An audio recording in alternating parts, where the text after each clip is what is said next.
All right, well, welcome everyone. Welcome to our second session this morning of our conference on the rise and fall of Détente. And this panel is the best panel of the conference that you're going to have now. These are terrific papers, and they cover what I think is actually one of the most important emerging issues in the scholarship on the 60s and 70s and 80s, the question of human rights and the relationship between morality and realism in American foreign policy, issues that, of course, are still with us. These are not only issues important to historians, but, of course, very important issues as we think about foreign policy in the era of Trump, which is really hard for me to say, but it's what it is. So there we are.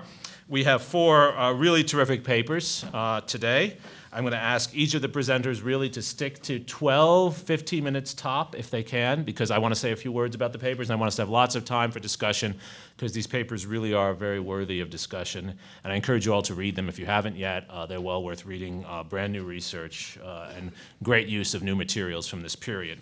I will just introduce the speakers in the order in which they're in the program, the order in which they will speak. We'll then just go down the list, and as I said, I'll give a few minutes of comments, and then we'll open up for critique from the audience. So our first speaker will be Kristen Alberg, who I've known for many, many years. I've known everyone on this panel, I think, for many, many years. Kristen Alberg is one of those people I consider our good friend at the State Department in the historian's office. She does a lot of important work, especially on the Foreign Relations of the United States series and various other publications from the State Department. She's published on Lyndon Johnson's Food for Peace policy, published on human rights, Jimmy Carter, and her paper today, of course, is on these issues as they relate to the role of Congress and human rights policy in the 1970s. Our second speaker will be my friend Mike Morgan, who's an assistant professor of history at the University of North Carolina at Chapel Hill. And Mike is just finishing a transformative book on a transformative period in American foreign policy and international affairs, the rise and movement toward the Csce and the Helsinki Process. And really the book is about how the Cold War and the international system change in the 1960s and 70s. It's a rethinking of the international system as a whole, and we're very proud that we're publishing it in the series I co-edited at Princeton University Press. And I'm assuming Michael has the final manuscript for me for the whole book today. You haven't read it yet? I've read a few versions of it. Next we have David Prentice, who's an instructor at Oklahoma State University and has finished a manuscript that will soon be published on the end of the Vietnam War, which is where I think actually some of the most exciting scholarship is being done now on war termination. We know a lot about how Americans get into wars. How they get out of wars is a lot more complicated, if we ever get out of wars.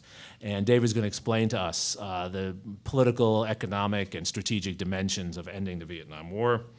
And then batting cleanup, we have Sarah Snyder, my friend from American University, where she's an associate professor. Sarah's written, I think, really the best book on human rights and the aftermath of the Csce process, particularly the rise of Helsinki watch groups throughout Eastern Europe and other parts of the world, really led me and many others to rethink the nature of human rights and their relationship to foreign policy in the mid to second half of the 1970s and there forward.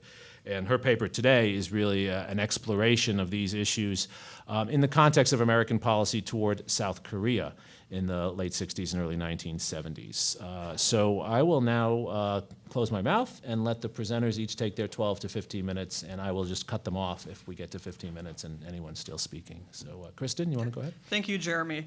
I first must offer the standard disclaimer. The views expressed in this paper are my own and not necessarily those of the United States government and the Department of State. All sources used are publicly available. The 1970s marked an increase in congressional activism, which historians have connected to the disillusionment with the executive branch stemming from the Vietnam War and Watergate. This interest extended to foreign assistance and led Congress to reassess support to regimes known for human rights abuses and set the scene for the Carter administration's development of a broad-based human rights policy. This presentation examines the State Department's response to congressional human rights activism during the Ford and early Carter administrations. While the department had made some significant organizational changes during both administrations, congressional pressure remained constant, regardless of Jimmy Carter's emphasis on human rights. Beginning in the early 1970s, legislators such as Representative Donald Frazier intended to make the connections between assistance policy and human rights more explicit in order to limit assistance to nations engaged in gross abuses of human rights.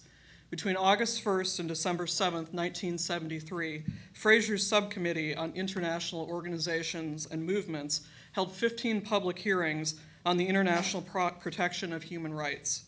In 1974, the subcommittee released a report with specific recommendations for the department's management of human rights. It asserted that the leadership needed to consider human rights as a regular part of foreign policy. At the time of the report's release, the department had started to examine its structure for handling human rights. The Office of the Inspector General recommended establishing a single office to handle humanitarian affairs, headed by a Deputy Assistant Secretary. This proposal would not be implemented until 1975, and then in a modified form. Department officials were aware that this pressure would persist and force the assignment of additional personnel. During a June 1974 senior staff meeting at the department, one participant explained that he had added human rights to the agenda because human rights are getting a lot more attention, and we are under increasing criticism on the Hill, I find, for not taking enough of a lead and not taking a forthcoming enough approach. The current structure proved inadequate with only 2 officers handling human rights. Despite the pessimism, Assistant Secretary of State for East Asian and Pacific Affairs, Robert Ingersoll, wrote to House Foreign Affairs Committee Chair Thomas Morgan in late June that the department had under consideration various human rights proposals. By July, Ingersoll noted the presence of human rights officers in the geographic bureaus. While adding human rights officers addressed some concerns, it proved insufficient in resolving the larger issue. Undersecretary of State for Management, L. Dean Brown, informed Secretary of State Henry Kissinger that the department lacks a focal point for humanitarian affairs. Brown outlined 5 options to handle human rights, including the option of doing nothing. The reorganization question remained unresolved until early 1975, when the department created a coordinator for humanitarian affairs position within the deputy's office, a position held by Foreign Service Officer James Wilson. Nowhere was executive legislative branch tension more fraught than over human rights reporting requirements legislated by Congress in 1974. Following the Frazier's report release, the department sent Congress some human rights information. Such information would be considered as part of security assistance decisions and would require updated reporting on human rights conditions. Legislation enacted in late 1974 placed more of an onus on the department to provide this data and also linked continued assistance to human rights performance in recipient nations. The Foreign Assistance Act of 1974 amended the Foreign Assistance Act of 1961 by adding Section 502B, which stated the sense of Congress that, except in certain circumstances, the President should substantially reduce or terminate security assistance to human rights violators. It required the administration to compile and provide human rights reports on security assistance nations as part of its annual security presentation to Congress. The Act's passage prompted the department to collect human rights information and develop a data analysis process. The lag time between requesting information and providing it to Congress called into question the department's responsiveness. Frazier and Senator Jacob Javits expressed frustration that the Ford administration had not moved fast enough to identify countries under the 502B provision, and they also requested detailed human rights information. After some internal deliberation during the summer of 1975, Undersecretary of State for Security Assistance Carlisle Maw approved the preparation of individual country reports. Kissinger believed that providing detailed assessments might jeopardize the entire security assistance program. Earlier, he had expressed contempt for the position that human rights had to be considered in the conduct of diplomacy. During a December 1974 meeting with Frazier and others, Kissinger stated that he was allergic to obligatory statutes, which he found counterproductive. In September 1975, Maw, in sending Kissinger the completed report on 83 countries for his approval, informed him that the submission should have a beneficial effect in addressing concerns. Kissinger rejected the report, forcing the drafting and approval of an alternative version that did not single out any violators.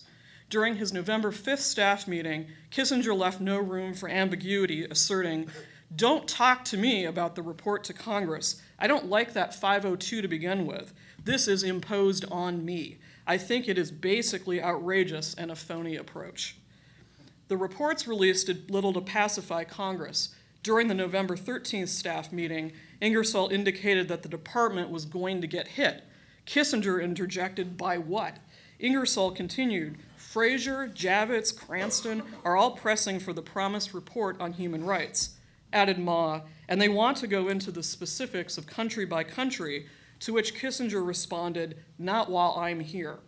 Immediately, Senators Hubert Humphrey and Alan Cranston demanded detailed country assessments in the form of a more responsive 502B report. Kissinger's refusal to single out rights violators resulted in Congress legislating human rights reporting requirements.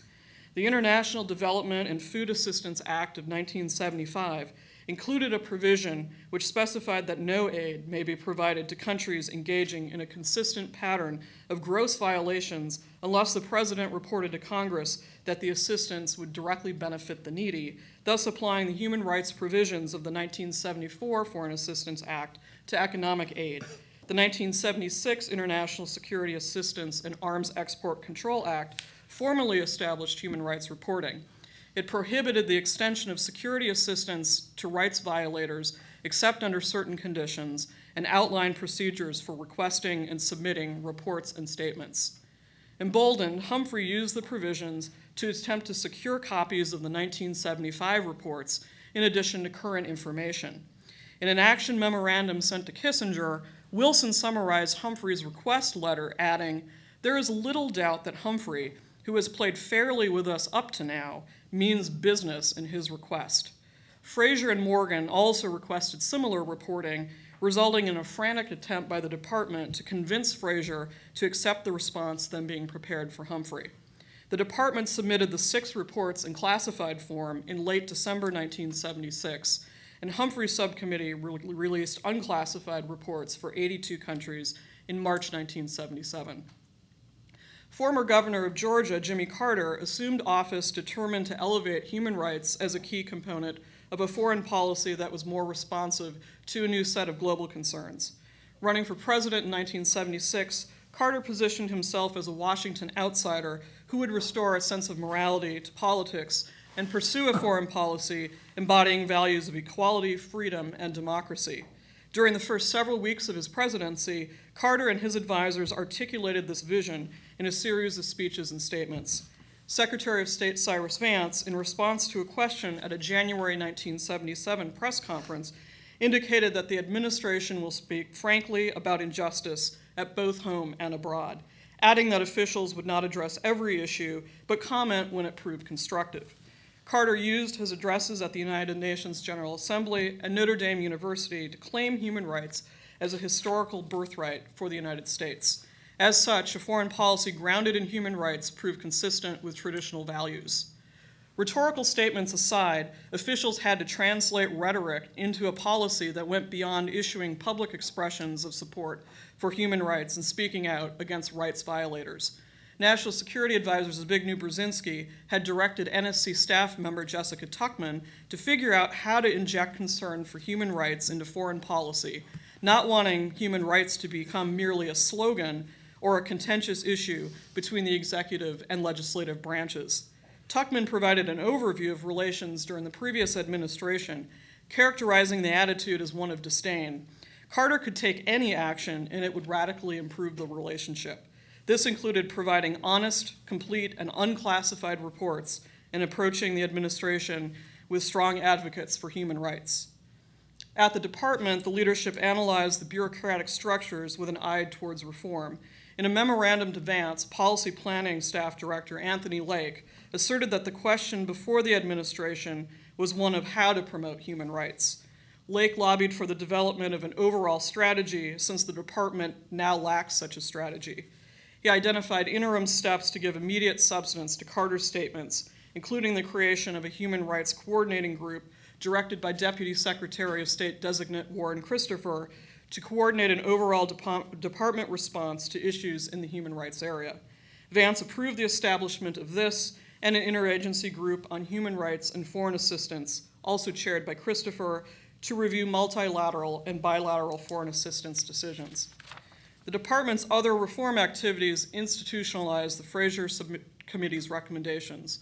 Wilson's replacement as coordinator for human rights and humanitarian affairs was Mississippi civil rights activist Patricia Murphy Darien, an outspoken proponent of human rights. Later, the Office of Human Rights and Humanitarian Affairs was superseded by the creation of the Bureau of Human Rights and Humanitarian Affairs, and Darien was nominated and confirmed as its first assistant secretary. The department augmented the new bureau staffing with additional positions and upgraded the part-time human rights officers in the regional bureaus to full-time. The designation of an assistant secretary, however, did not mitigate the turf wars over human rights that were present during the previous administration. Initially, Carter's support for human rights in the NSC and department efforts garnered support from the legislative branch.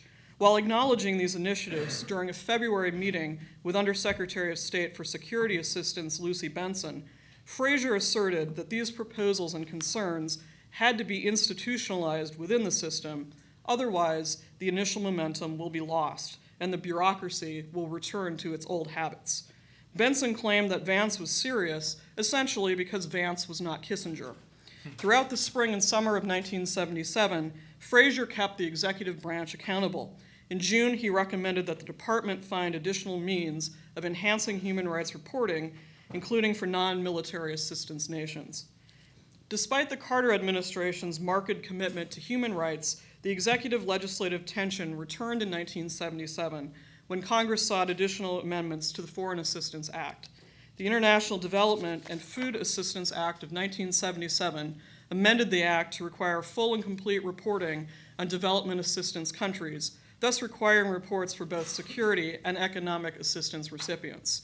It also placed constraints on the Food for Peace program, making human rights violators ineligible for commodities unless the food directly benefited the needy, and requiring additional intensive mandatory reporting associated with PL 480 agreements. In complying with the legislation, the administration initiated a formal review of all PL 480 countries to avoid creating a hit list of violators, with the result that the 1978 agreements were delayed. The strongest proponents on the Hill of both human rights and food assistance, such as Humphrey and Senator George McGovern, criticized Carter for the holdup, even as Carter had attempted to remain responsive to the original intent of the legislation. In responding to congressional pressure, the Department of State undertook several reforms during the 1970s to make it more responsive to human rights concerns.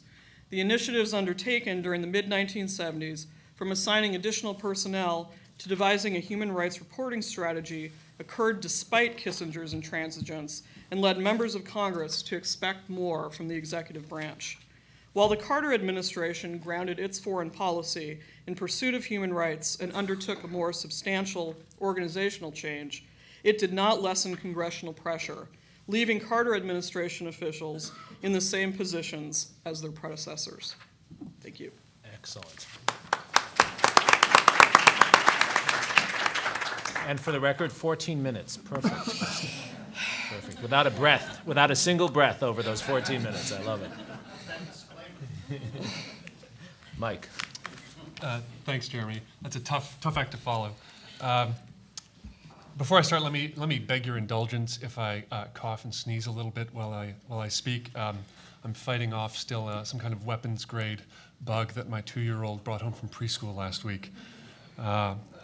Nonetheless, I'm delighted to be back in Austin and to share a few thoughts with you about the Helsinki Process and the Conference on Security and Cooperation in Europe, the Csce, which was one of the major diplomatic initiatives of the 1970s, and in fact, I think it's fair to say of the whole 20th century.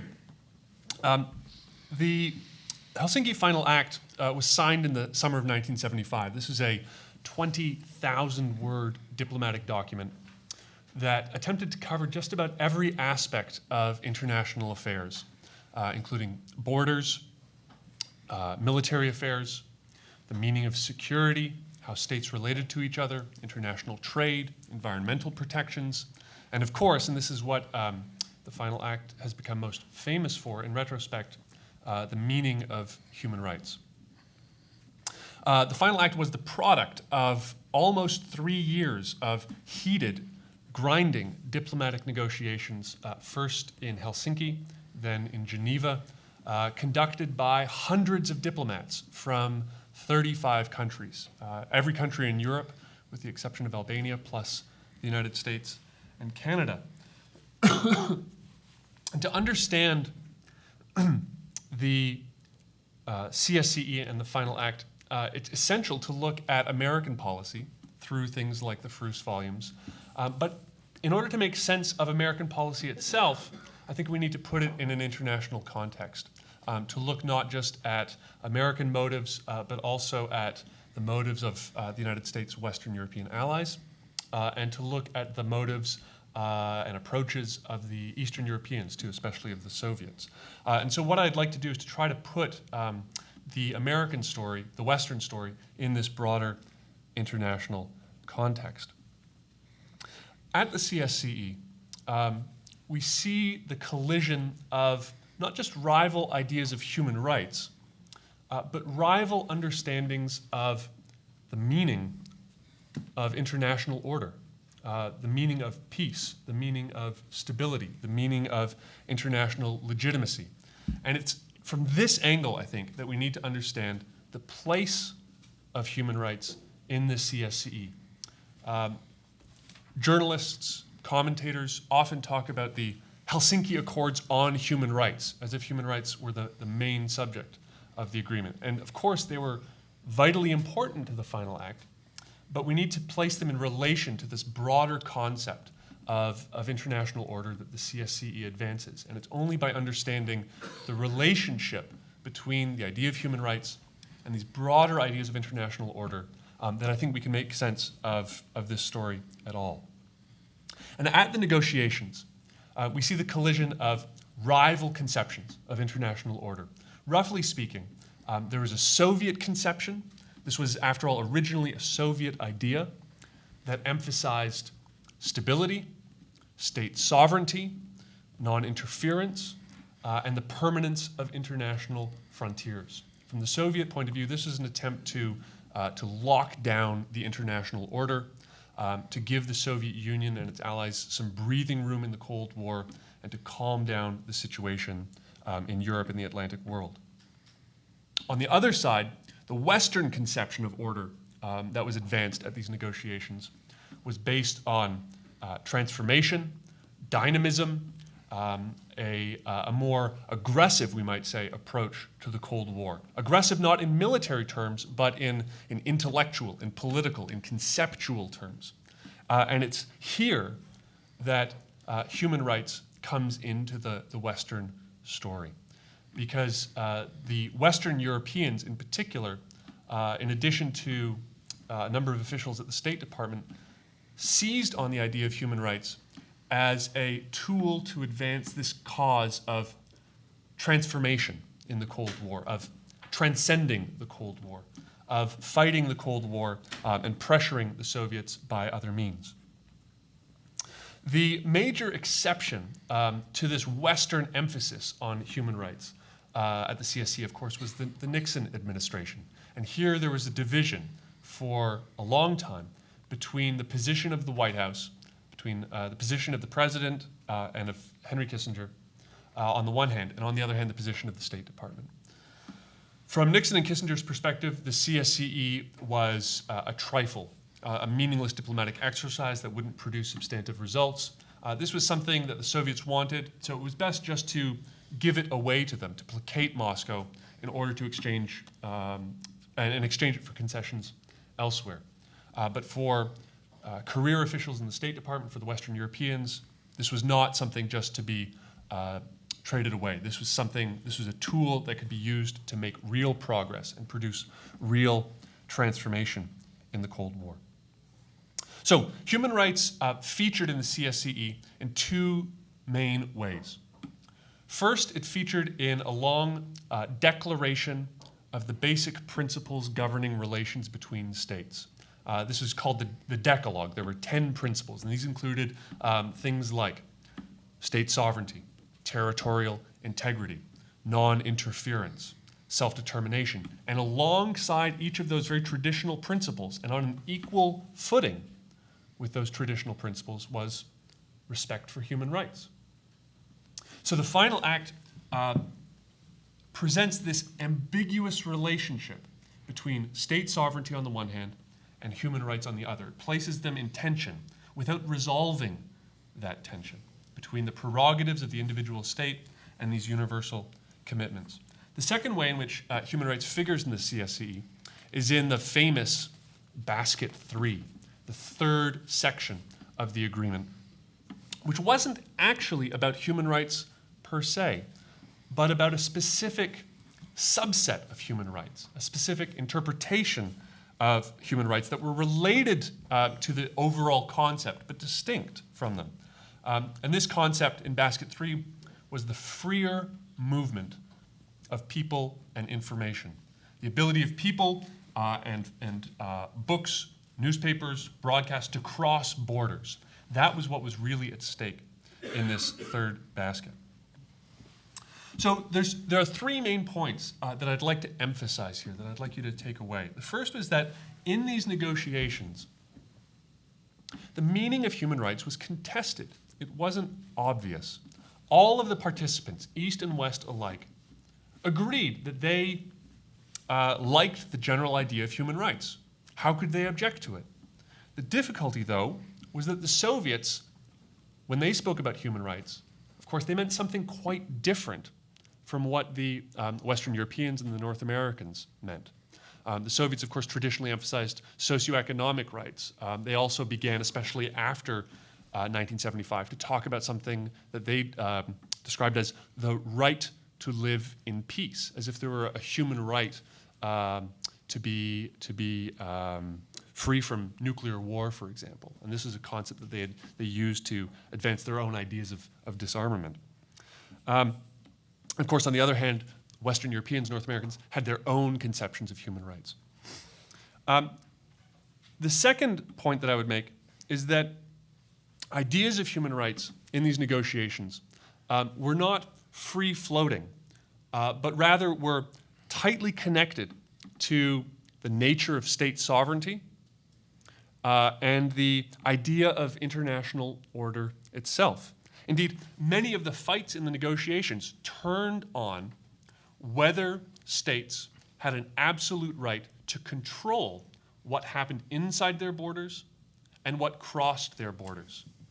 Which is to say, the negotiations were not so much about the details of what human rights meant, but rather about whether state sovereignty trumped those details, and whether things like domestic laws could take priority over these universal commitments. Of course, the Soviet position was sovereignty was far more important than any universal commitment, and the Soviets insisted that they would only agree to these specific provisions on condition that ample room were given to state sovereignty, that all of these provisions were subordinate to ideas of sovereignty and non-interference. And the third point that I would make is that human rights advance internationally in this period, at least in the case of the Csce, only in part on the strength of their arguments, of their, what we might call their inherent merits, the kinds of things that appealed so powerfully domestically within the United States. To the extent that ideas of human rights and freer movement succeeded at the Csce, it wasn't because Western Europeans made more persuasive arguments that changed the minds of the Soviet delegation or changed the minds of people in the Kremlin. Rather, these arguments succeeded because of the broader political context.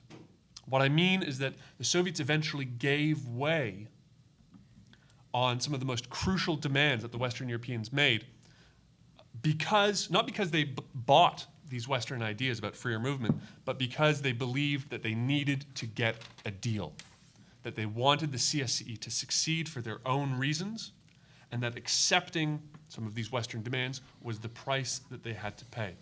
And so human rights advanced because of this broader political context, because of the broader political calculus that the various players were making, and not necessarily because of the inherent moral virtue of those concepts.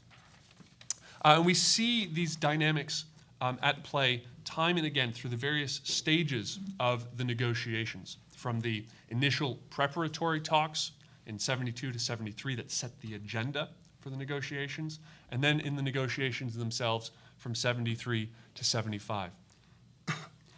Time and again, through the various stages of the talks, the two sides would reach a logjam. They'd reach an impasse.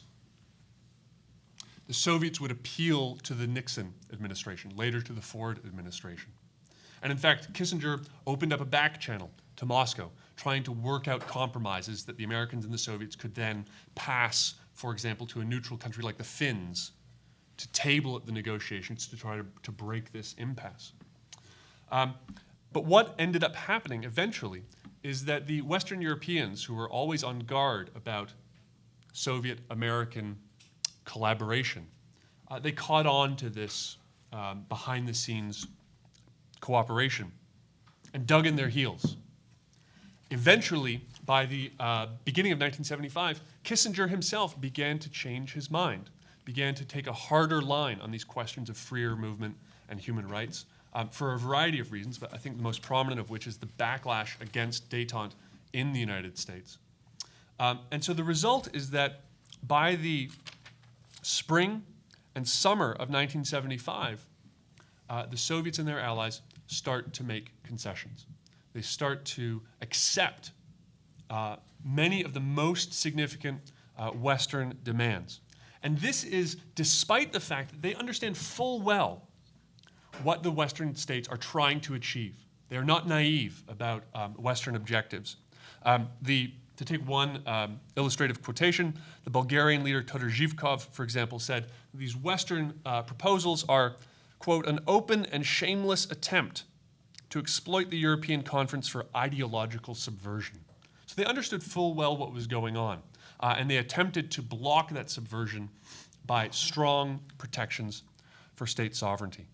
And in the end, the final act itself contained this ambiguous relationship between state sovereignty and human rights. And the way that the deal came together was by giving Western governments robust undertakings on freer movement, strong protections on human rights, but at the same time giving the Soviets what they regarded as an escape hatch by references to sovereignty and non-interference. And this tension, this ambiguity, set up the long struggle over the meaning of the final act and over the struggle to get the Soviets to live up to the promises that they made that followed from 1975 through to the end of the Cold War, and that Sarah talks about so persuasively in her book. So I'll leave it there, and I look forward to your questions. Thank you. Great. That was an admirable job of summarizing a very complex argument. Very well done, and done in 14 minutes and 30 seconds. Terrific. David. In 1970, politicians hailed the Nixon doctrine of regional self-defense as morally superior replacement to 1960s American interventionism. Republicans argued it marked an end to a style of U.S. foreign policy that robbed nations of their dignity and responsibility. Liberals hoped it marked a turn away from costly foreign entanglements toward economic problems and social injustice at home. Yet it became seen as evidence of President Nixon's amorality, that America would finance undemocratic regimes to act as its Cold War proxies. Citing Allied human rights violations, Congress increasingly challenged the appropriations the White House considered necessary to make the Nixon doctrine and its recipient states viable. As pro-American regimes in Cambodia and South Vietnam fell to communism in 1975, reports of genocide, re-education camps, and exodus followed.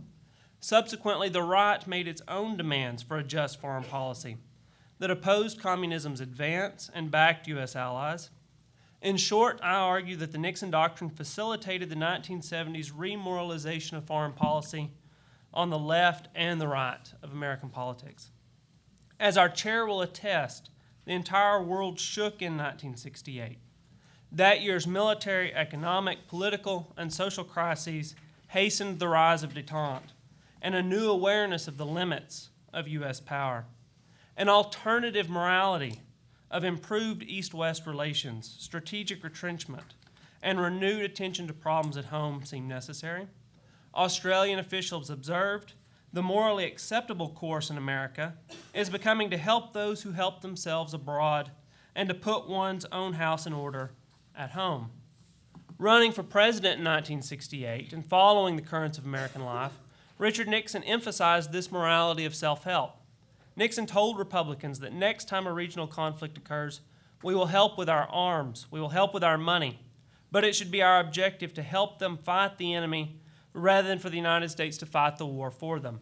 In another address, Nixon condemned both President Johnson's foreign and domestic programs. He charged, the free world can no more base its security and prosperity on a system of permanent welfarism abroad than the security and prosperity of our own cities can be based on a permanent welfarism here at home. Reflecting on the new realities of power, Nixon argued the world had to understand that even if the United States had the will, it no longer has the capacity to do all that needs to be done. Allied nations would have to provide the soldiers necessary for internal and regional defense. Once in office, he hoped that by reducing troops in Vietnam, Thailand, and South Korea, he could hold back the tide of opinion that demanded a wholesale reassessment of commitments. His administration trusted it could substitute U.S. military and economic assistance for American manpower. Hence, the Nixon Doctrine blended retrenchment with a reaffirmation of America's global commitment to contain communism. Mark Lawrence rightly noted the aim was to contain not just communism, but also global currents eroding U.S. power. Nixon reasoned with his congressional critics that the Nixon Doctrine was not a formula for getting America out of Asia, but one that provided the only sound basis for America staying in.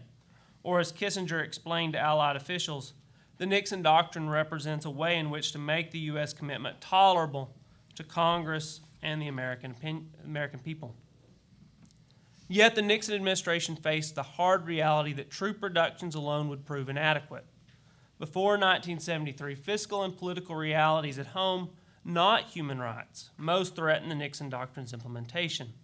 America's financial troubles continued, and Congress remained firmly under Democratic control. There, Nixon's critics developed their own conceptions of détente and the Nixon Doctrine. Congressional liberals' vision of a new foreign policy for the new decade saw an opportunity to turn away from the foreign entanglements and toward problems at home. Should President Nixon not move fast or far enough, they intended to use hearings and legislation to force change. In particular, two Senate leaders, Mike Mansfield and William Fulbright, while supporters of détente, galvanized opposition to the Nixon Doctrine. In 1969, Senate Majority Leader Mansfield conducted a tour of Asia and then delivered his own report on the Nixon Doctrine. He argued that U.S. interests on the mainland were peripheral and that because of engagements there, needs at home have been neglected. His version of the Nixon Doctrine would reduce bilateral aid, encourage cultural and economic exchanges, and re-examine U.S. treaty commitments. When asked whether the U.S. had a moral imperative to stand by the Republic of Vietnam, Mansfield replied, "It is their responsibility, not ours. I am not giving up on anybody, but I am upholding the American people, and I think we ought to give some consideration to ourselves for a change." The chair of the Senate Foreign Relations Committee, William Fulbright, expressed similar views. He appreciated that the Nixon Doctrine was an attempt to accomplish Cold War aims with only a slight reduction in cost. In '73, he told a television audience, "I do not consider myself remotely isolationist, but this nation has severe domestic problems of crisis proportions. Our national debt is astronomical, inflation is rampant, and the dollar is in trouble. It is high time we paid attention to our own problems at home and ceased squandering our limited resources abroad." By 1973, the stage was set for confrontation. The Nixon administration contended that détente and the Nixon Doctrine had brought peace to Indochina. Yet Nixon's prosecution of the war had eroded support for that policy in Congress. Moreover, by improving East-West relations, Détente itself gave politicians latitude to bring morality back into foreign affairs. At the very moment the Nixon Doctrine increased America's tie with authoritarian regimes, such partnerships seemed less necessary to U.S. national security and more of a moral stain on the nation. The Nixon Doctrine's amorality in this regard proved the catalyst for the formation of the liberal human rights lobby.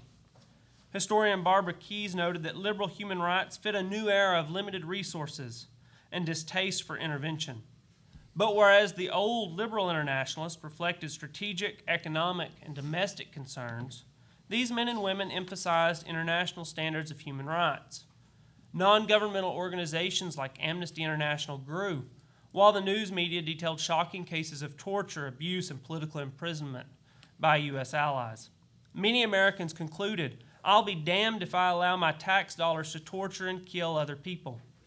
The human rights lobby would kindle moral outrage against the Nixon Doctrine's most notorious regimes and single them out for foreign aid cuts. These legislatures represented a new force in politics and foreign policy debates, but their legislative strength lay in the larger informal anti-foreign assistance coalition they were a part of. There existed an ultra-left, far-right coalition of liberals and anti-aid conservatives capable of limiting U.S. assistance to its allies. Watching this process at work, State Department officials bemoaned that all kinds of people in Congress were dismantling its security assistance programs, and the human rights argument comes in from the side and picks up support. It was fitting that the first human rights legislation regarded the test case for the Nixon Doctrine, the Republic of Vietnam. Liberals had long considered the Saigon regime undemocratic and repressive, and journalists had published accounts of torture and political imprisonment in the infamous tiger cages. Renewed allegations made headlines in 1973, raising moral concerns about America's ongoing support for South Vietnam. In this context, Senator James Briscoe wanted to curtail aid to South Vietnam, lest the nation abet repression and resume its war there. His Section 32 of the Foreign Assistance Act expressed the sense of Congress that military assistance should be denied to any government that held political prisoners. This measure did little to cut South Vietnamese aid, but when the State Department ignored the amendment, Congress redoubled their efforts to find other means of reducing such aid. Moreover, Section 32 encouraged others to pursue human rights legislation. Representative Donald Fraser expanded this concern beyond Indochina. Fraser explained to Kissinger, "Basically, we feel it's very difficult to continue to support foreign assistance programs to governments which oppress their own people." Beginning in late '73, his hearings looked at acts of torture and abuse committed by other allies, many of whom, such as Iran and South Korea, had been praised as integral partners under the Nixon Doctrine. In 1974, Fraser added a sense of the Congress resolution, Section 502B, to the Foreign Assistance Act. That section stipulated that security assistance should be reduced or eliminated if the receiving government consistently violated international standards of human rights. It also instructed the State Department to prepare human rights reports. This legislation had no explicit impact on Allied funding, but its real significance lay in their ability to rally a coalition against the Nixon Doctrine and provide a moral position from which to further attack and reduce U.S. foreign assistance. In 1975, Congress amended the International Development Food Assistance Act to add human rights standards in reporting to economic aid programs. And for every fiscal year since '75, Congress passed country-specific legislation that reduced or eliminated aid to the worst offenders. Together, the liberal internationalists and the human rights lobby circumscribed the Nixon Doctrine. Secretary of Defense Melvin Laird acknowledged in '72 that Congress threatened to reduce defense budgets below levels that provide effective security for both ourselves and for our friends and allies. As Laird left and the newly appointed Deputy Secretary of Defense, William Clements, entered the Pentagon in 1973. Who? Clements, yes, Clements. More to come. Laird's fiscal and military realities remained. Even in the afterglow of his 1972 landslide and the January '73 Paris Peace Accords, President Nixon saw a massive problem developing within the Congress regarding the aid appropriations necessary to sustain South Vietnam. Nixon believed that what is really involved here is the possible success or failure of our entire foreign policy. He ordered his aides to reach out to Congress. Clements was often on the front line of administration battles with Congress. For instance, when Senator Fulbright proposed cutting such aid and moving South Vietnamese assistance out of the defense budget, the Nixon administration tasked Clements with making a vigorous fight to retain adequate funding levels. Of course, Clements appreciated that assistance alone would prove inadequate. In a report on his visit to Asia, Clements wrote that Cambodia could survive. Whether it will or not depends upon the one item that cannot be put into any military assistance program, the desire to prevail over the enemy. But he argued the number one issue was foreign assistance. With sufficient indigenous will and U.S. aid, allies could survive on the Nixon Doctrine. By 1974, administration officials understood that they faced the prospect of a very serious legislative defeat in Congress that will have a major impact on our relations with foreign aid recipients and on the credibility of the Nixon Doctrine. Clements frequently complained that the Pentagon was desperate for aid to South Vietnam and Cambodia, but despite real needs, he understood an amendment for more aid just won't walk in Congress. Looking ahead, he concluded we ought to put the responsibility where it belongs, on Congress. In January 1974, Kissinger echoed the need to put the responsibility for continued peace in Indochina on their back, to which Clements added, and early, Henry, we're almost out of soap. We're running out of money, and damn fast. In 1974, Congress consistently cut administration requests for economic and defense aid to Indochina by 1/3. By late 74, Clements warned that South Vietnamese casualties were rising to 1968 Tet Offensive levels as the communists grew more aggressive and U.S. aid fell.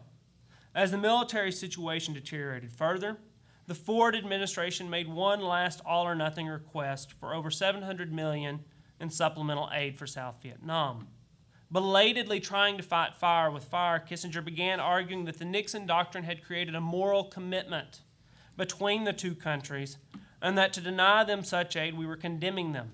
That, the Secretary considered, was an immoral act. Having been criticized frequently for his amorality, Kissinger felt that it was Congress who was acting immorally. Kissinger's claims captured the conservative march away from security explanations of Indochina's importance. Détente lessened its strategic significance. The return of U.S. forces removed patriotism as a concern. POWs the humanitarian. As the war faded from America's consciousness, pro-war groups argued that a bloodbath would follow U.S. abandonment. Although no such bloodbath occurred in Vietnam, the death of more than 1 million Cambodians under the Khmer Rouge, reports of re-education camps and gulags in Vietnam, and the exodus of thousands of Vietnamese, most notably the Boat people, would provide the foundation for a reinterpretation of the war and a remoralization of U.S. foreign policy from the right. Republican Ronald Reagan was perhaps best adept at popularizing this conservative human rights. From 1977 on, he adopted human rights to enlist conservative support, distinguish himself from Nixon and Ford's foreign policies, and challenge Carter. His patriotic, exceptional vision of America employed the language of human rights against the Soviet Union and its allies. In response to Carter's Notre Dame speech, Reagan declared the new administration's foreign policy has aimed most of its human rights criticisms at governments which are no threat to others and which, despite not always behaving precisely as we like, have nevertheless been our friends. Peace would come from a strong defense, not détente, and strong allies. The rise of social conservatism gave grassroots numbers and fervor to his campaign, providing a base that shared his moral outlook on the Cold War. Reagan would win the election in 1980. Once in office, Reagan indeed ignored the human rights abuses of allies while using human rights to remoralize and recharge anti-communism and wage a renewed Cold War. He instructed his National Security Council, we must change the attitude of our diplomatic corps so that we don't bring down governments in the name of human rights. None of them is as guilty of human rights violations as are Cuba and the USSR. We don't throw out our friends just because they can't pass the saliva test on human rights. Not only would Reagan help allied states, the Reagan Doctrine would aid anti-communist guerrillas and attempt to roll back Soviet influence worldwide. As Kissinger noted, Reagan's first term marked the formal end of the period of détente. Thank you. Great. Thank you, David. 15 minutes on the dot. Well done. Well done. Okay, Sarah, you get to that cleanup. I'm very nervous about the standard that has been set. I want to begin by thanking the organizers so much for the invitation to be here. I'm really excited about the conference and the opportunity to talk about détente with so many different people. So using their public papers as a measurement of presidential interest, we can see very low levels of attention to human rights during Richard Nixon and Gerald Ford's time in office. In each year of his presidency, Richard Nixon used the term human rights less than 10 times. And when he did, the term was often deployed in connection with annual statements, such as the proclamation of Human Rights Day, domestic matters, or the work of the United Nations. Nixon's only uses of the term human rights that did not conform to these categories relate to prisoners of war, this is often in connection with the war in Vietnam, Jewish emigration from the Soviet Union, opposition to apartheid, somewhat surprisingly, and expressions of common commitment to human rights with foreign leaders. But my research more broadly has shown that there was attention to human rights in the Nixon and Ford years, often at lower levels of their governments, much more so than this analysis of the president's public papers might suggest. So in my paper today, I'm going to focus on U.S. responses to human rights violations in South Korea in order to highlight how members of Congress, diplomats, and even Pentagon officials shaped U.S. policy toward a highly repressive ally. I'm not going to reflect upon the nature of détente, but instead what I want to talk about is policymaking in the U.S. government during the détente years. And I want to suggest that it's far less imperial than we might have previously thought. And that's something I'd be really interested to talk about in the Q&A that follows. So turning now to South Korea. Not surprisingly, their realist approach meant that Nixon and Kissinger were not troubled by the character of South Korean leader Park Chung-hee's government. The new administration remained silent about South Korean repression publicly and privately, and conveyed that American officials would not intervene in South Korean politics. Yet, U.S. officials outside the White House were more engaged with human rights questions. Beginning in 1971, a pattern begins to develop in U.S.-South Korean relations, whereby Park would implement repressive measures, the U.S. Embassy would indicate its unease with these measures, and limited concern would be expressed in Washington. Park's steps to limit political debate and any challenges to his rule over the course of the early 1970s culminated in his declaration of martial law in October of 1972. Under martial law, he imprisoned opposition leaders, and courts sentenced critics of his government to 3 years in prison. According to Philip Habib, who served in these years both as the Assistant Secretary of State for East Asian Affairs and a number of other roles, the United States government maintained a public position of non-interference and non-association. In a meeting with Nixon in Washington, a very high-level South Korean official talked about his government's plans for reopening the National Assembly and a timetable for elections, thinking that Nixon would be interested in these issues. And Nixon said very clearly, "I won't lecture you like some do on your internal affairs." So this was a very strong signal from the highest levels of the U.S. government to South Korean officials that they were unconcerned with what's happening. But privately, U.S. officials in the embassy clarified that, quote, "the changes are not being well received in the United States and that this could have an adverse effect on U.S. public and congressional attitudes toward Korea."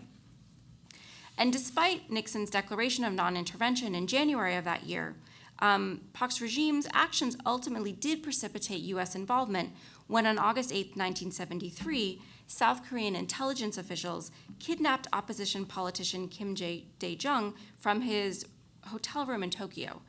They drove him to Osaka and they put him on a high-speed boat. Kim was restrained with weights on this boat, and he fully expected that he would be tossed into the sea and essentially disappeared. Instead, Habib and the State Department's country director for South Korea, Donald Renard, made forceful appeals to the South Korean government, backed by Japanese officials, to save Kim's life. Habib and Renard showed that U.S. policy was less centralized and that established narratives about the Nixon years suggest that actually lower-level officials could pursue policies that were shaped by moral considerations. And importantly, Kim was not disappeared. He instead, several days later, turned up in South Korea, and we can see, I think, a very clear indication of the power of Habib and Renard's actions. In addition, despite the high levels of concern with Kissinger and Nixon about Park's repression, Habib was able to bring attention to the problems in South Korea, for example, by talking at length about these issues within high-level State Department meetings. In one, Habib said, "The situation is now reaching a stage where I think the relationship between the government and the opposition in South Korea is serious from the standpoint of our interests." To address his concerns that repression in South Korea was producing instability, Habib sought a re-evaluation of American objectives in South Korea. But Kissinger was not convinced, and it's really interesting when you get into the weeds of these meetings how much the two of them go back and forth, and that Habib really pushes Kissinger on these issues in a way that suggests that he's not necessarily sort of overly deferential to his boss. Kissinger, in a classic expression of his position on human rights, said, "First, in general, I've tried to abolish the political science department in the State Department, which tries to restructure the domestic situation of other countries, especially allies, because either we're involved, because we have American foreign policy interests, or we shouldn't be involved at all. I don't think it's worth our investment to democratize Korea." But I think that the records show that despite Kissinger's hard line espoused in comments like this, that many officials within the State Department, and it's not just Habib, but you also see a lot of attention to these issues among members of the State Department's policy planning staff, that they are attentive to South Korea's poor human rights record and its possible negative impact. For example, policy planning staff members expressed concern about cases such as South Korea where, quote, "It can be argued that U.S. assistance programs, by providing resources which help to keep incumbent regimes in power, in themselves constitute interference in the internal affairs of those countries and in effect make us accomplices of authoritarianism." The United States, these State Department officials concluded, could take small steps, such as indicating disapproval through gestures and occasional comments on internal matters, as well as engaging in more active bilateral diplomacy to encourage liberalizing the political process. Such steps, they said, would, quote, "help to blur our identification with the non-democratic aspects of their regimes and reaffirm our conviction that human freedoms, where abridged, should be restored as soon as possible." I haven't talked much about external pressure today. I really want to focus on the internal policymaking, but the Nixon and later Ford administrations were also under considerable pressure from members of Congress. And I think that examining the formulation of U.S. policy toward South Korea during the Nixon years demonstrates that Nixon and Kissinger were under considerable pressure to make human rights an even greater priority, and that they presided over meaningful debates within the administration about these issues. I want to turn now to talking about the Ford administration because we can identify some shifts during Ford's presidency. Whether the result of new legislation, the dynamics of a presidential campaign, or a different president in the White House, the Ford administration did pay more attention to human rights on a relative basis than the Nixon administration had. And just to give you a point of reference, if we look at his public papers, Ford used the term human rights more than Nixon had, although overall the numbers are still quite small. We see a spike, in particular during the 1976 presidential campaign, where Ford doubled his usage over the previous year.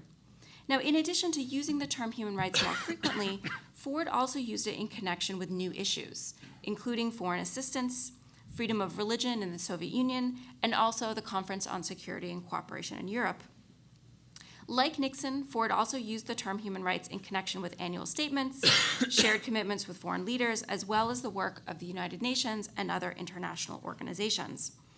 I think it's interesting if we think about the extent to which a shift to the Ford administration might have an impact on human rights, we might reflect upon the analysis that David Forsyth has done which indicates that as a member of Congress, Ford had strongly supported human rights across the board. And that might be one explanation for some of the changes, even if they're small, that my research is seeing. Now, despite the change in the Oval Office, we still have the consistency of Kissinger. And he really sought to resist pressure from many sides to take greater account of human rights violations in formulating U.S. foreign policy.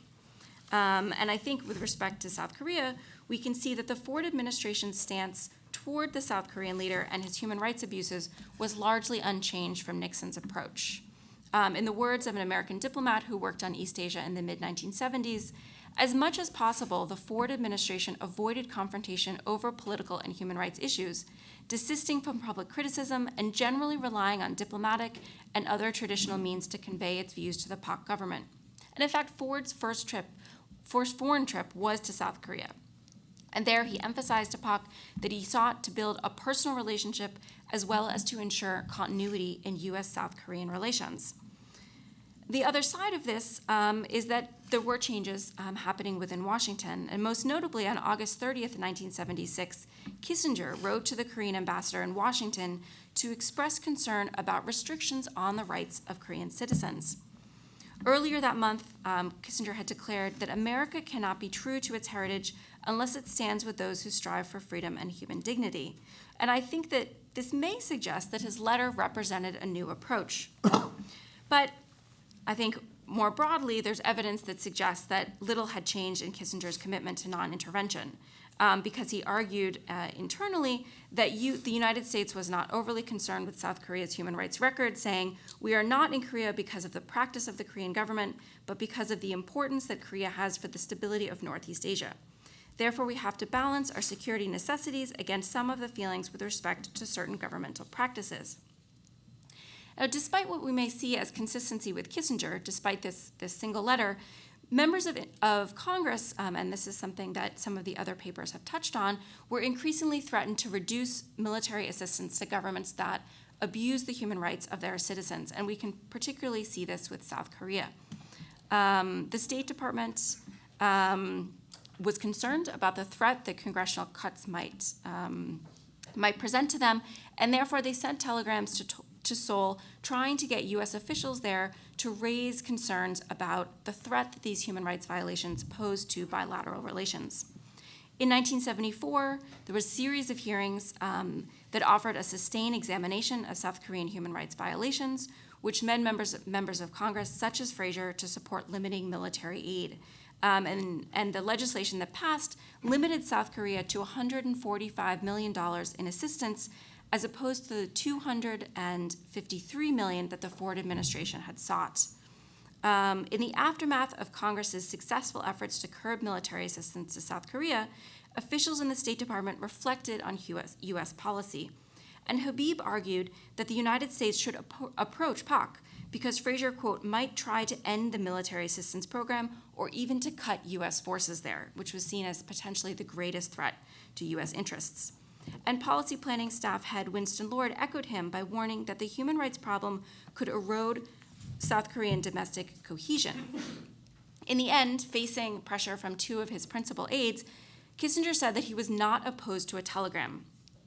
And although I've done considerable research into this and aided by a number of people in the historian's office, and I have not found the telegram that Kissinger said that he would send. But I have found that shortly after Kissinger saying that he wasn't opposed to a telegram being sent, that officials at the embassy in Seoul did have a meeting with PAC in June of 1975 in which they expressed the concerns of the U.S. government about repression and about his repressive decrees. So I think that even if a telegram wasn't sent, that officials within Seoul recognized that there was a message that needed to be sent. And the other aspect that I just want to touch upon quickly, it's in the paper to a greater degree, is that in August of 1975, so just 2 months after embassy officials began to raise these issues more forcefully, the Secretary of Defense, James Schlesinger, took a trip to Seoul. And there he addressed human rights. It was actually the second item on the 4-point agenda that was set out for his meeting with his South Korean counterparts to talk about human rights and the potential problems that human rights violations were raising among members of Congress for the administration in bilateral relations. And I think that this reflects that the Pentagon was potentially more concerned than Kissinger, that POC's repression could threaten the maintenance of US troops in South Korea. So I think that the existing documentary record suggests that the Ford administration, like the government and the country more broadly, was divided about how the United States should incorporate concerns about human rights into its foreign policy toward South Korea and other countries that violated their citizens' human rights. Such a picture, however, I think is at odds with earlier conceptions of an imperial presidency.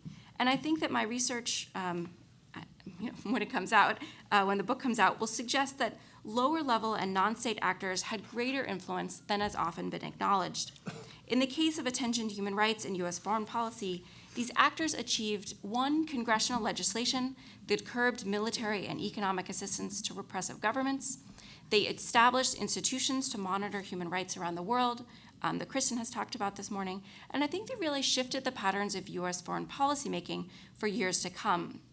Specifically, these activists and their accomplishments imbued the issue of human rights with such salience that it could not be ignored in the years that followed. Thank you very much.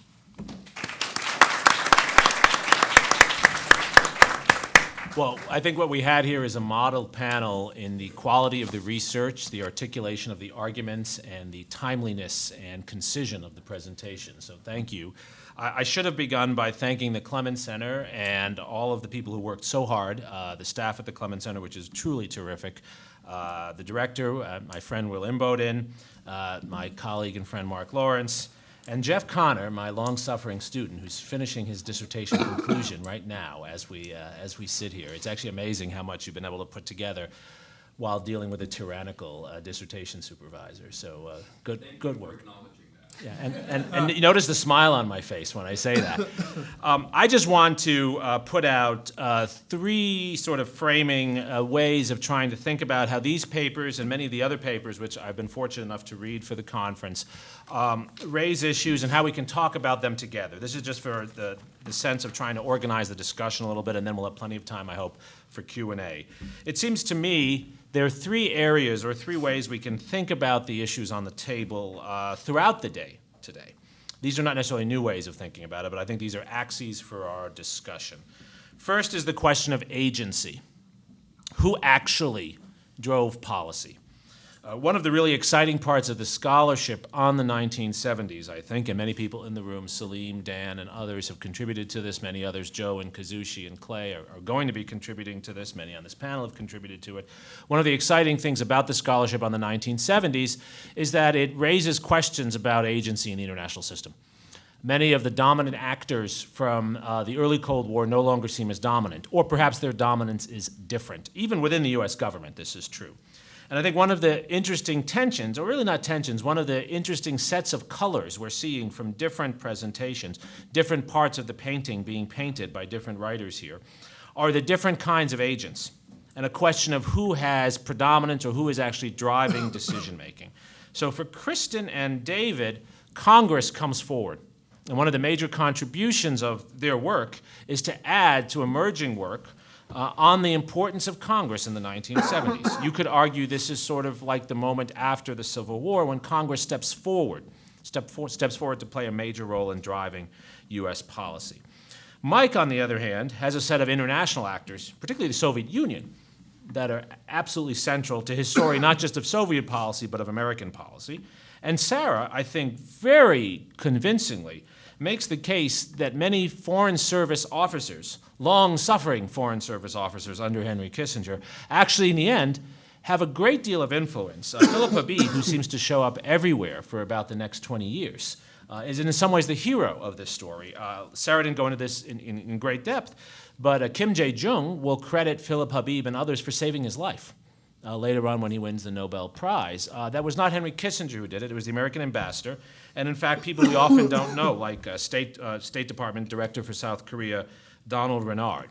So what we have here is a very polychromatic vision of what agency looks like. And I think one of the things we need to talk through is for particular issues, which set of agents at which moment actually are driving policy. Because all the agents leave a paper trail, and if you follow their paper trail, they all look particularly important. But part of doing historical scholarship and writing a narrative is making certain choices. So this is not to say that one set of agents are less important than another. It's to say that one set of agents might matter for certain issues more than others. It seems to me that on the documentary and public enunciation of human rights in the 1970s until Carter, Congress is more important. But perhaps in the practice of human rights policy, foreign service officers might be more important. But we could challenge and play with that formulation. Second area I think that's significant for our discussion is the question of morality in politics, long at the center of debates about American foreign policy, but different in the 1970s. I am so relieved that we've gotten beyond the dichotomies between idealism and realism, which were never very helpful and are certainly not very helpful in the 1970s. Morality and politics are intertwined deeply in this period. But what's fascinating to me, and I think where we need to unpack things more, is understanding exactly how they play together. Because in some of these papers, particularly in Kristen's and in Mike's, I think, you see the political power of moral claims, which is to say moral claims are an important contributor to political power. So the moral claims that are made by the United States at Csce, even despite the leadership of the United States, but the moral claims made on behalf of the Western signers actually take on political power that then Mike and Sarah and others trace beyond that. The other side of the story, though, is the moral power of political necessities. This is an argument Henry Kissinger has long made, that in fact where morality matters most is not in the moral claim divorced from the policy, but in the political necessities that take on a moral purpose because they are necessary for the foundation for other later claims. And this is, of course, the argument made for state sovereignty, made for providing receptacles to limit external moral claims to allow a framework of order and management of the international system.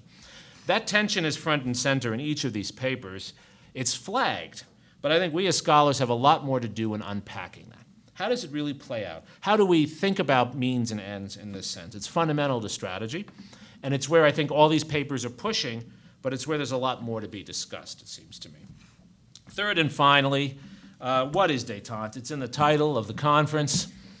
I have stopped asking my students to answer that question because I can lecture on it forever. I can assign lots of things written by people on it, and they never can answer it effectively. That includes graduate students.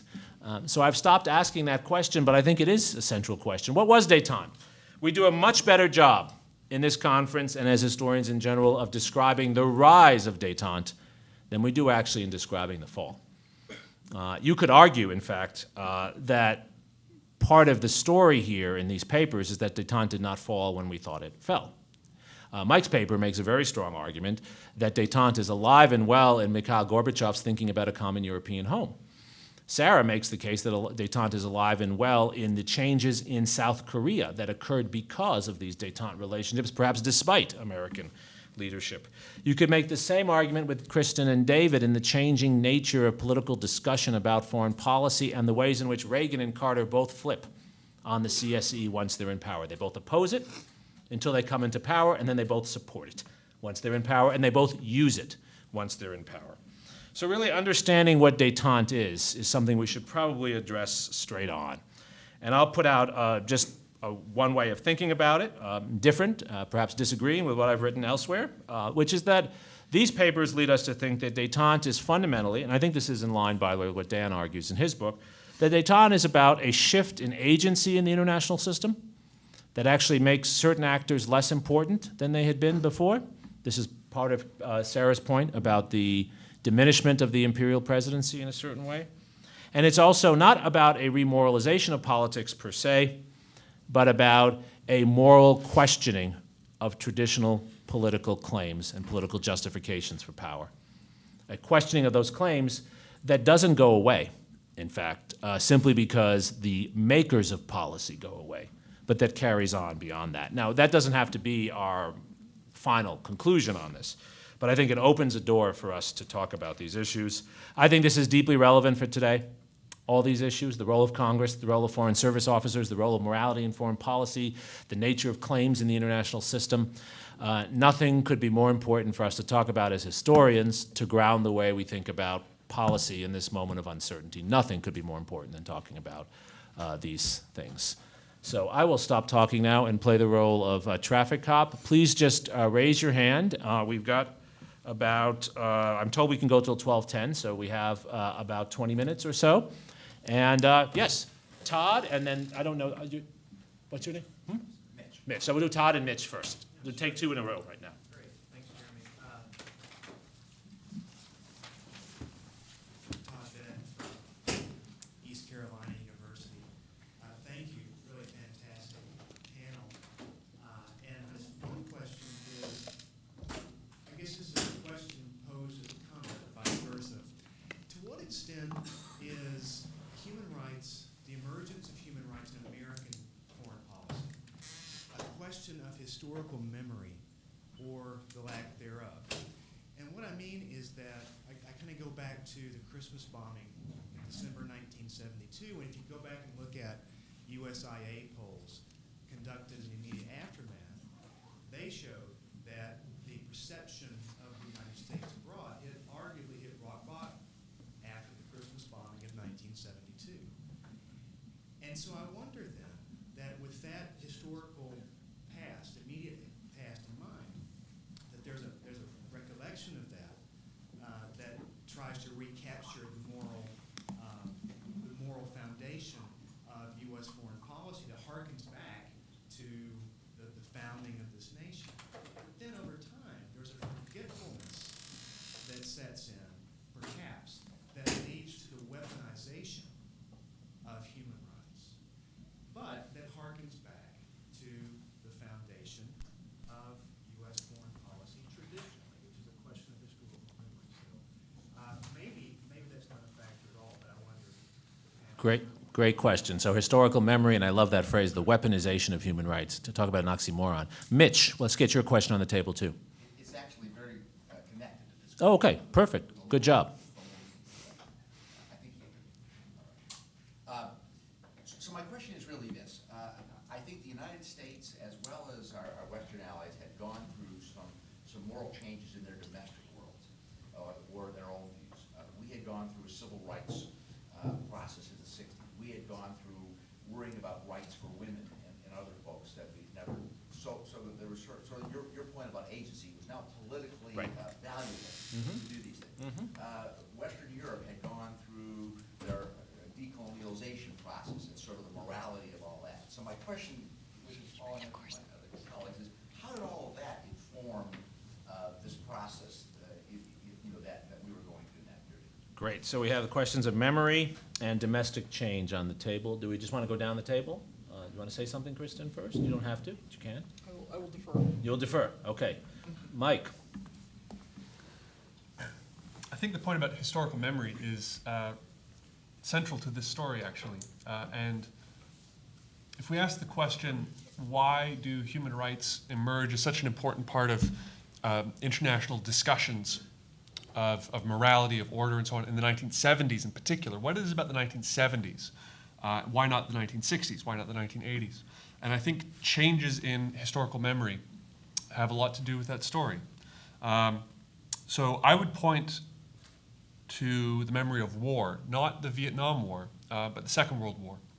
And if you look at the way in which the memory of the Second World War changes, or rather the place of the Second World War in the Western historical imagination changes, say from the 1950s to the 1970s, it goes from being a general story about a fight against tyranny into a story and becomes a much more specific story about fighting Nazi crimes against humanity, and in particular crimes against the Jews and the Holocaust and so on.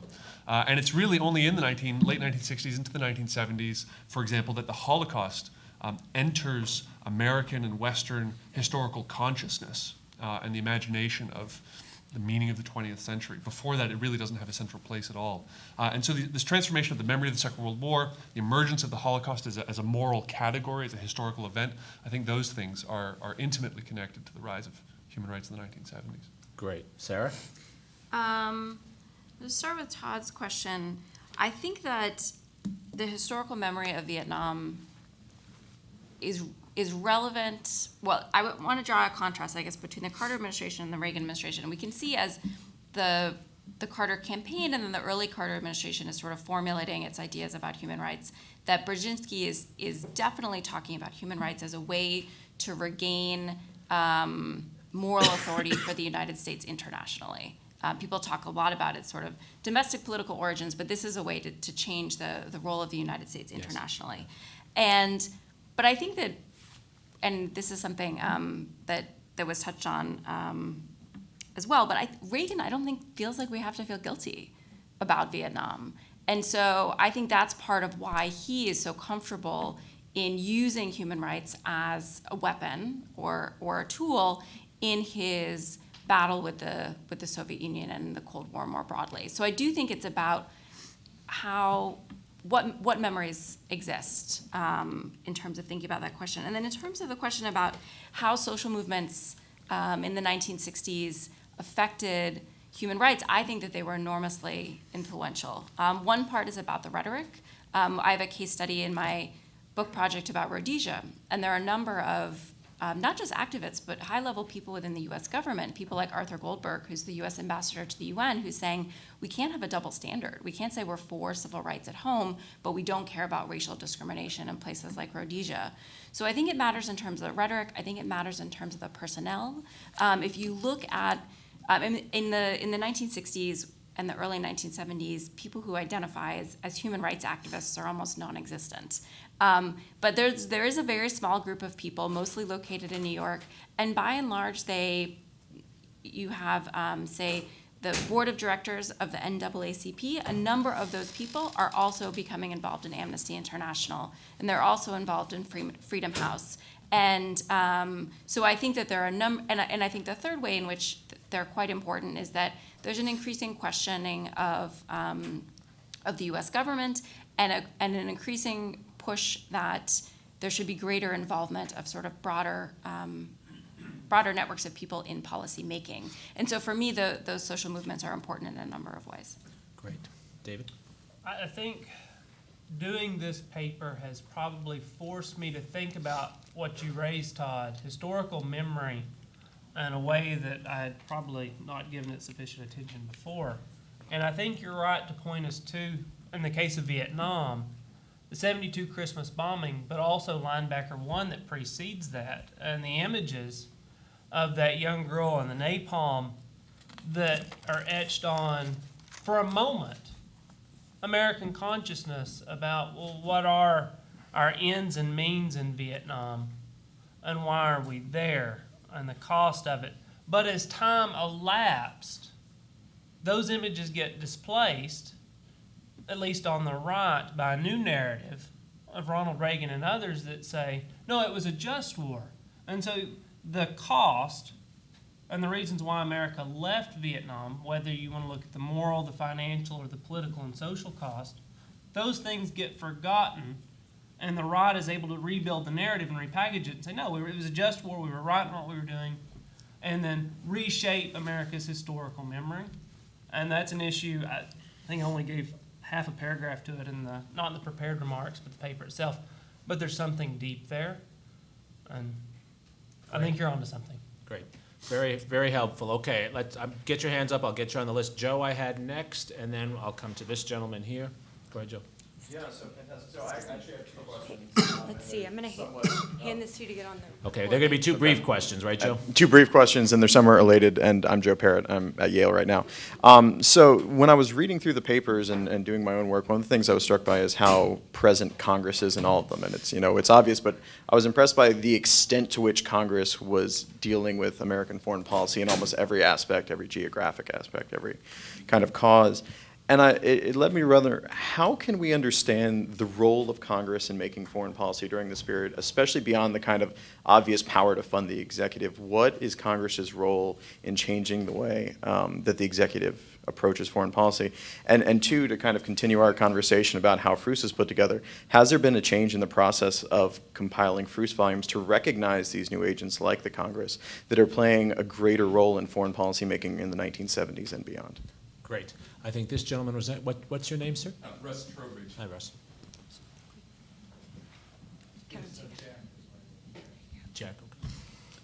Hello, I'm Russ Trowbridge, retired Foreign Service.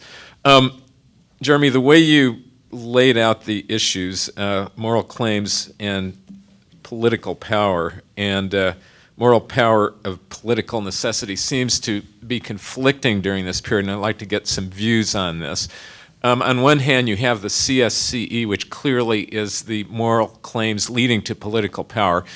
On the other hand, during that period, we were deeply involved in Latin America, for example, where we either precipitated or at least approved of the unbottling of Pinochet and supported the Inter-American, well, actually, I think, ran the Inter-American Defense College, which had all sorts of issues that resolved out of that.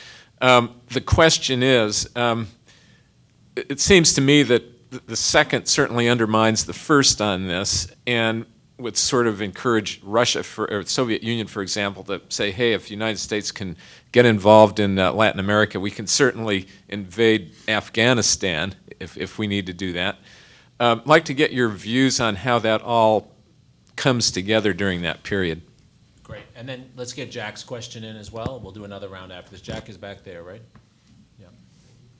Thank you. This question would be for Mike, and I'm not sure I'm getting a proper sense as far as the CSCE is concerned from my readings over time, which seem to emphasize, including in Jonathan Steele's book, I forget the title offhand, 1984, but the Soviets really wanted to finalize the borders of Eastern Europe. We're talking about state sovereignty here in this conference, but they wanted to get the border situation finalized in Eastern Europe, and Brezhnev was determined to do that because of the fear that a revanchist West Germany would want to start to meddle in the East European situation. So if you could please comment on that with respect to the CSCE. Great. So on the table, we have Congress's role in foreign policy, the compiling of FRUS, morality, and the conflict between the moral politics of CSCE and the immoral politics of Latin American policy for the U.S.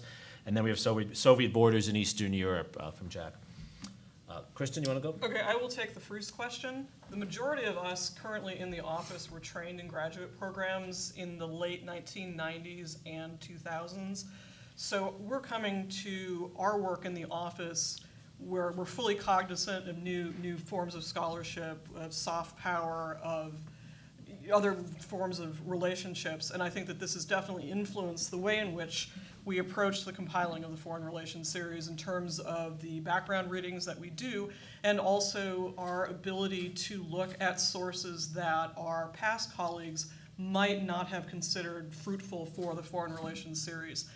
And I would broaden this to the fact that we are embarking on a project to document public diplomacy in the federal government from 1917 to 1972, as public diplomacy had been approached in somewhat of a haphazard fashion in previous FRUS volumes. And thanks to the foresight of my colleagues who were trained in these programs at that time, they are able to reconcile, the sorts of sources and methods that diplomats were using to produce a more fulsome foreign relations series. So in response to your question, definitely it influenced me, it influences my colleagues who are sitting in this room, and in wanting to have a more inclusive and expansive foreign relations of the United States series.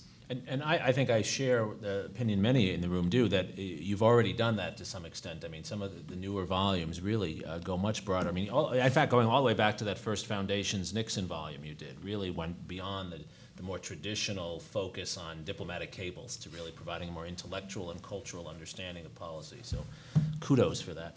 Mike? Let me speak to the two questions about the CSCE. First of all, in this question question about conflict or hypocrisy in American policy between, on the one hand, championing human rights in Europe and the Soviet Union at the CSCE, and indulging in human rights abuses, tolerating human rights abuses in places like Latin America. I don't think that the story is quite as straightforward as just a pure matter of hypocrisy, because from the American point of view and from the Western European point of view, there was an important distinction between human rights very broadly at the Csce and the particular kind of human rights or subset of human rights that they were championing. In other words, at the negotiations, they were pressing the freer movement of people and information. That was their number one priority. Not human rights in general, the freer movement of people and information across borders, within societies. These were principles to try to make closed societies more open. And so from their perspective, there wasn't necessarily a conflict between doing that on the one hand and pursuing the kinds of policies that the Nixon administration did in Latin America. This did, however, and in fact, a nervousness about hypocrisy or conflict between these different ideas of human rights did make itself felt in some of the Western European countries. Let me give you a concrete example. The British, for example, wanted, or were reluctant, I should say, to pursue human rights in general, to make that their target at the Csce, because they were concerned that if they planted their flag on human rights in general, the natural comeback would be, well, what about Northern Ireland? And so by narrowing their frame to these questions about openness and freer movement, they could advance principles that they believed in from a moral perspective that they thought would be politically effective and avoid these charges of hypocrisy. Notwithstanding the fact, of course, that people understood what was going on in Northern Ireland and the British government was exposed to all sorts of criticism for that, and the Americans in Latin America, and so on. Very briefly, why did the Soviets want to finalize the borders in Europe at the Csce? I don't think it has to do with West German revanchism. By 1972, 1973, that idea was dead because of Ostpolitik. So the Soviets were pursuing this idea, which they didn't actually achieve. The final act did not make borders permanent. But what instead they were pursuing, what Brezhnev was pursuing, was a new foundation for the legitimacy of the Soviet system in Europe, founded on a commitment to peace and the confirmation of the results of the Second World War. And Brezhnev's hope was that by getting these ideas affirmed internationally at the Csce, the Soviet system would gain a new lease of legitimacy. It connects to your point about the memory of World War II. Exactly, yeah, which was crucial to Brezhnev. Sarah?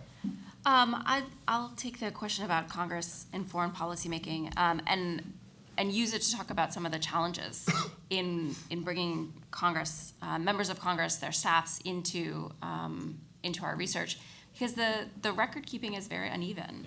Yeah. In this period, they're not subject to the same types of requirements to retain and preserve materials, and it's a great challenge. I mean, to do you've sort of two main bodies to rely upon. One is the records of congressional record, the hearings, things like that. So it's sort of the official top level stuff that's put out there, and then you really have to go to the personal papers of members of Congress and hope that they kept materials and hope that their aides kept materials. I mean, just to give you one example, Donald Fraser's records are actually incredibly large and well-maintained at the Minnesota Historical Society, and some of his chief aides, their papers are there as well. But of all of the meetings that Fraser had with members of the State Department to talk about how they would institutionalize human rights, all of the records of those conversations come from the State Department side. Fraser's aides were not keeping minutes. They were not doing the type of record keeping that would have been necessary for us to understand their perspective on a lot of these issues. So you can bring members of Congress in if they have maintained good records, but I think there's always going to be an imbalance, particularly given what was said earlier about just how documented things were from the side of the State Department and the National Security Council. Dave? I think I would echo what you found. The congressional records, having went through the Fulbright papers, can be very messy and very uneven as to what you find and what you don't find. And that's a hindrance to historians. But at the same time, I think your comment of being struck by Congress is appropriate. We shouldn't be dissuaded from looking at Congress as an actor. And I'll admit that the first time I started putting Congress in as an actor with agency was when I was at the British Public Records Office and was suddenly struck by how much attention and energy the British government devoted to Congress in the late 60s and early 70s. And that caused me to completely reframe my analysis, and then going back and looking at American sources of what the congressional role was in perhaps not driving policy all the time, but certainly limiting the options that policymakers felt that they had. And you get a sense of that just from Clements' remarks of what will walk and what won't walk in Congress. That suddenly becomes a driving question in policymaking circles. And so I think you're right to be struck by Congress, and it is messy and hard to do a lot of the congressional search. It takes a lot more legwork, but I think it is important. So we have 2 minutes left. I want to put one final question to the panel. I want everyone to give a one-sentence answer if they can, just in the interest of time. But in the spirit of the Office of the Historian and the Clements Center, both of our generous sponsors, committed to serious historical scholarship that has some relevance for the world we live in today, I'd like to know what each of you would say when called to the 7th floor or to the NSC basement office and asked what NSC Advisor Michael Flynn or Secretary of State Mitt Romney should know about this period. Presuming they don't know much about this period, what should they know about this period? What's relevant for them? As a government official, I'm going to defer. Not just a government official, a member of the State Department. Thoughts? Well, I guess I would flip it around a little bit. One of the things I've been thinking about a lot is how can I take the lessons of members of Congress or activists in the State Department or people outside of the government who are able to influence policy. Yes. I've been particularly struck by the example of mobilization against Ronald Reagan's first nominee to be Assistant Secretary of State for Human Rights, who was a kind of John Bolton nominee. Right. You know, he didn't even think this bureau should exist. And I guess rather than being focused on what Mitt Romney or Newt Gingrich, what I could tell them, I'm more interested in telling the people who are going to continue in government or outside it, you know, some of the lessons that they might take about these issues. That's a powerful story, absolutely. Having looked a lot at concerns about neo-isolationism in the 1960s and 1970s, I would probably urge them to look at the domestic sources, both political but also social and economic, of American foreign policy, but also need to kind of reach out, not just to understand America better, but understand American allies' needs better, and try to help mitigate the differences in what appears to be a clash between those two interests and bodies. Great. Mike? Take advantage of bad ideas and take advantage of moments of crisis and look for ways to turn them to your advantage. The Csce was originally a Soviet idea that was antithetical to Western interests. Western powers transformed it to their advantage. It was also born of a moment of crisis in East and West in the 1960s when it seemed like NATO, for example, was falling apart. Domestic opinion was turning against the Western alliance, and the Western allies used that crisis to rebuild NATO and rebuild public support for the Western cause in the Cold War. Great. So we have the usefulness of crises, the importance of multilateralism, and the power of the powerless with Sarah. This is a terrific panel. Thank you all for being a part of it.